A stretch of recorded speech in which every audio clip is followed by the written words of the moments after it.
Money से related कुछ और छोटी छोटी बातें। What is high powered money, 1 mark में आ सकता है। What is high powered money, अलग ही वेरिएंट ऑफ मनी है। High powered money, high powered money is the money produced by RBI and the government, central bank and the government. It consists of two things. One, currency held by the public, क्योंकि वो भी majorly RBI ने और कुछ ministry of finance ने ही छापी है। Second, cash reserves with the banks. Cash reserves with the banks. Reserves दो टाइप के होते हैं, एक reserves with the RBI, एक reserves with the banks. M, money supply के कंपोनेंट्स अलग है, हाई पावर्ड मनी अलग है। हाई पावर्ड मनी में सिर्फ और सिर्फ कौन सी आती है, money produced by RBI and the government. Money consist, तो बेसिकली इसमें क्या नहीं आया, money created by commercial banks आया क्या, नहीं आया। तो currency held by the public, वो तो एक्चुअल नोट हो गए। तो क्रेडिट क्रिएशन जो करी कमर्शियल बैंक्स ने, बेसिकली उसको कंसिडर नहीं करा, यही हुआ ना, क्योंकि cash reserves held by the bank, उसके अलावा वो लोन दे सकते हैं, कुछ तो उनको रिजर्व होल्ड। और जो हमने पढ़ा है process of credit creation, total reserves are equal to initial deposits, yes और नो। बाकी सारा होता है डिपॉजिट क्रिएशन, रिजर्व्स तो उतने ही होते हैं जितने आपके इनिशियल डिपॉजिट्स थे। हाई पावर्ड मनी में money created by commercial banks नहीं आता, हाई पावर्ड मनी में money created by commercial banks नहीं आता। Actual money high powered money ही होता है, बाकी सब तो क्रिएटेड है।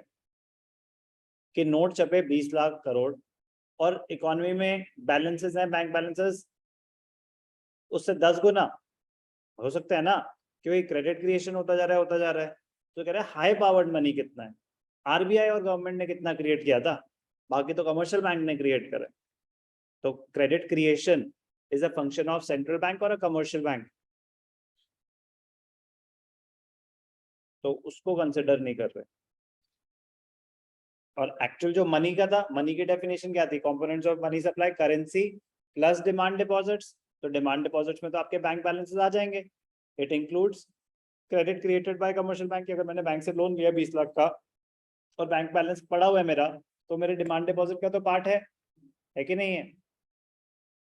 Money consist of currency and demand deposits, while high powered money consists of currency and cash reserves with the banks. It means currency held by the public, वो तो दोनों में कॉमन है।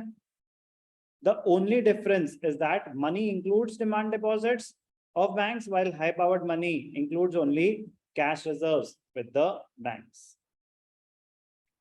Credit creation, initial deposit, उससे कुछ create होते हैं reserves, बाकी लोन दे देते हैं। तो लोन जो दे देते हैं वो तो फिर किसी को डिपॉजिट के थ्रू ही आ जाता है, तो डिपॉजिट्स तो बढ़ते जा रहे हैं, कह रहे हैं उसको कंसिडर नहीं कर रहे हैं, डिमांड डिपॉजिट्स को कंसिडर नहीं कर रहे हाई पावर्ड मनी में।